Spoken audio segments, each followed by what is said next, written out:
Imagine a world where the sharpest blade was made of stone, where axes chipped from flint shaped entire cultures. Then, suddenly, something changed. A spark, a shimmer, a molten glow in the heart of a fire.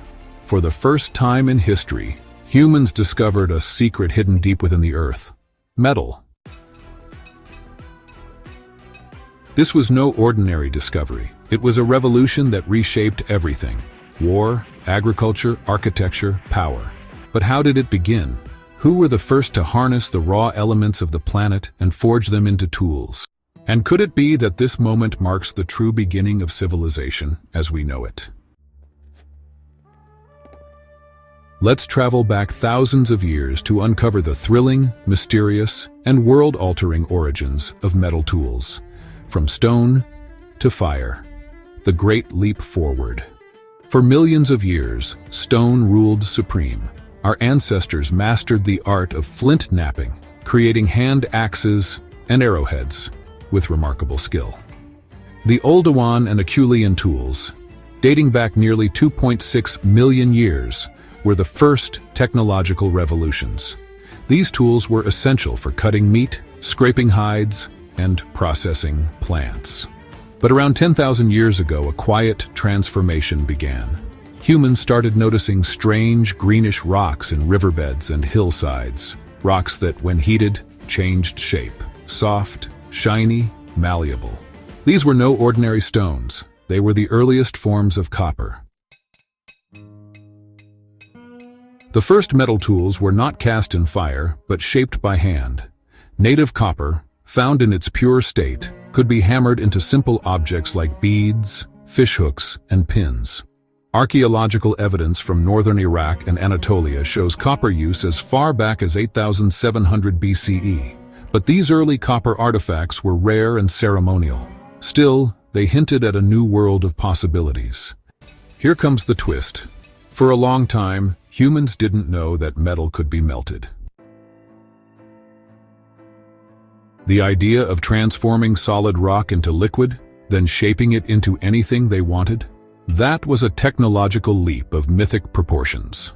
The first alchemists, melting the earth itself. Around 6,000 years ago in the ancient Near East, early metallurgists discovered how to smelt copper ore. This was no easy feat. It required sustained high temperatures, over 1,000 degrees Celsius, controlled environments, and patience. But the payoff was extraordinary. Smelting allowed for the creation of tools, weapons, and ornaments that were more durable and versatile than anything stone could offer.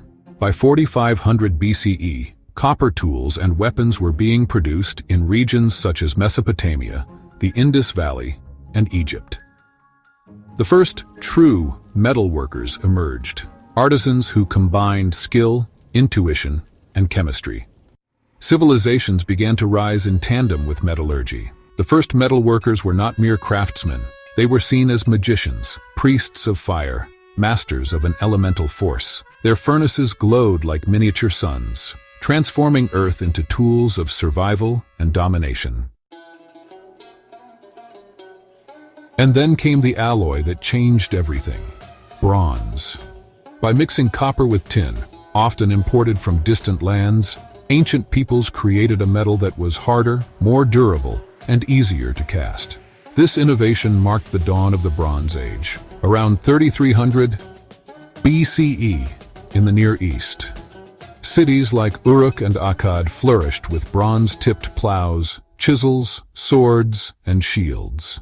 Trade networks stretched from Britain to Mesopotamia, moving precious tin and copper across deserts, seas, and mountains. From the Sumerians to the Minoans to the Shang dynasty in China, bronze tools and weapons became symbols of power and progress. In fact, the Chinese developed intricate bronze ritual vessels with incredible precision by 1600 BCE, using advanced casting methods that wouldn't be matched in the West for over 2,000 years. But here's the loop. Bronze wasn't the end. It was only the beginning. Iron was known to ancient civilizations, but it was rare and unpredictable. Most of it came from meteorites. nickel-rich stones that fell from the sky and were often considered sacred. The ancient Egyptians even called meteoric iron metal from heaven and used it in the blades of ceremonial daggers. Tutankhamun was buried with one. But around 1200 BCE, everything shifted. Somewhere in Anatolia or the Caucasus, people learned how to smelt iron from earthly ores, unlocking an entirely new age. The Hittites, a powerful Anatolian people, were among the first to master this process. Their iron weapons gave them a devastating military edge. Unlike copper or tin, iron required much higher temperatures, nearly 1,538 degrees Celsius, and more advanced smelting techniques. Blacksmiths developed bellows to pump air into furnaces, dramatically raising temperatures. Once mastered, this new technology unleashed a technological tidal wave. Iron tools were tougher, cheaper, and more abundant. Societies that wielded iron gained immense advantages in farming, warfare, and infrastructure. The Iron Age transformed the known world. In sub-Saharan Africa, independent ironworking traditions emerged, like the Nok culture of Nigeria, which created iron tools and terracotta sculptures by 1000 BCE. In Europe, the Celts became masters of iron weaponry and agriculture. In Asia, iron enabled the rise of vast empires from Persia to India. This wasn't just a technological evolution, it was a total societal transformation. Populations boomed, armies grew deadlier, agricultural output soared. Iron tools meant land could be tilled faster, forests cleared quicker, and buildings raised higher. And the irony? The knowledge of metallurgy spread in waves, through war, migration, and trade. Some societies guarded their secrets, others adapted and innovated. This constant loop of learning, conflict, and adaptation would define the next several thousand years of human history. Metal tools were more than just instruments. They were symbols of status, engines of empire, and catalysts of cultural identity. From the golden death masks of Egypt to the iron swords of Rome, metallurgy was embedded in the very DNA of human progress. Even mythology reflects this awe. Think of Hephaestus, the Greek god of fire and forge, or Vulcan, or the Norse dwarves crafting magical weapons. The forge became a sacred space where matter was transformed and destiny was shaped. In many societies, blacksmiths were both revered and feared. They were believed to possess secret knowledge and to wield powers that blurred the line between science and sorcery. And still, it didn't stop. Iron gave way to steel. The Chinese were producing cast iron as early as the 5th century BCE. In India, the famous Wootz steel, known for its strength and distinctive patterns, became the foundation of Damascus steel, legendary among medieval warriors. Steel gave birth to the Industrial Age. With the invention of the Bessemer process in the 19th century, steel could be mass-produced, paving the way for skyscrapers, railroads, and machines.